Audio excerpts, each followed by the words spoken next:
Hello, my name is Saskia Bildman. Finding a quiet place in the house today was a challenge. With this beautiful weather, all those children outside. But I managed to find a place where I can tape this video really quiet. This episode is about the fill and stroke. Fill and stroke are not really difficult, but you have some options I want to show you. Maybe I can teach you some tips and tricks. I will show you for the fill where you can change the color and how you do that. And for the stroke, I will give you some tips and some tricks how you can change not only the color, but also some other properties. So, let's dive in with fill and stroke.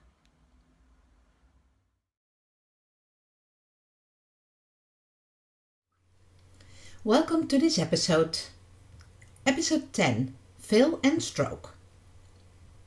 In this episode, I will show you how you can work with the fill and stroke. There are a lot of ways to access the fill and stroke properties. I will first draw a shape, just very simple rectangle. Normally if you start a new document, you have standard colors in your swatches panel. But maybe if you downloaded a file from somebody else, you can delete everything that's in it to make the file smaller. I do that all the time because I don't want my files to be very big for internet, but also for my own storage. So if you come up, you see only black and white. So I can make it black. But if you have this problem and you think, how do I get another color? You go up here and you select the color you want. I like a little mint green or blue. It's more blue. Okay, this is the fill color. You can also open the swatches panel to go window and then swatches. You can see you have the colors here. There are not much colors. If you want to save this color you just made or used, you can drag it over here. Now you can access it whenever you want in this document. I'll put it down a little. So to change this color, you can click over here and do the same as we did before by choosing another color. Or you can click over here and you get the same window as you got here. If you go here, it's a little bit harder because you only have the swatches available. So let's click this one again and let's make it dark blue this time. If you want to save the color, just drag it down and you can put it in your swatches, and then you can also access it here. There is one other place where you can adjust the color. I like that window. It's called Appearance.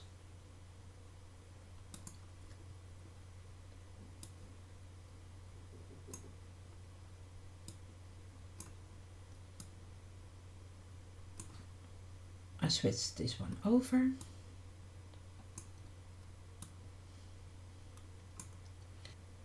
So here you see your swatches again, so you can adjust it here too, the fill. There's one more window, the properties. If you click your artwork, then you will see the fill and the stroke over here. It also quotes appearance, so it's the same as this window, but then in a smaller area. So you have transform and appearance, you have that here together. So I can close this one and I can close this one. I have everything I need in here. But then you know there are more ways to adjust the color. Now for the stroke. I will set it aside a little bit. First, in the bar up here, you can select the color of the stroke. It's already black, but it's not really visible because it's quite small.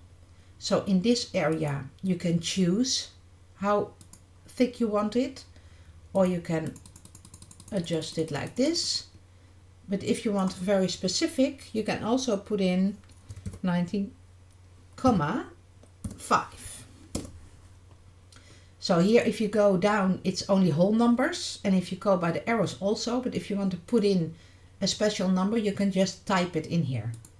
So just delete all this and then 19,5.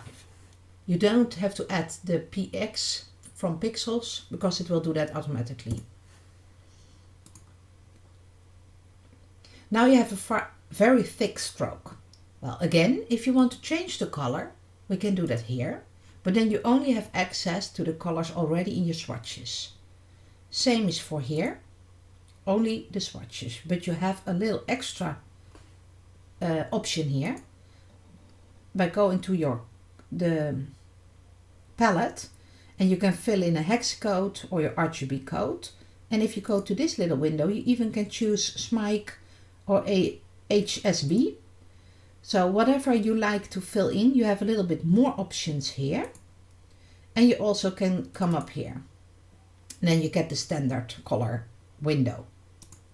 So options for the fill are almost the same as the options for the stroke are almost the same as for the fill. If you fill a shape, you can just fill it with a color. But with the stroke, you have a little bit more options. As you can see, there is a line, a dotted line under it, and it lights up if you go over it with your mouse. Also over here. I will close down these windows. If you click the stroke here or here, that doesn't matter. It's the same. You get a window stroke. If you want to have the window here as panel, you can go to Window, Stroke.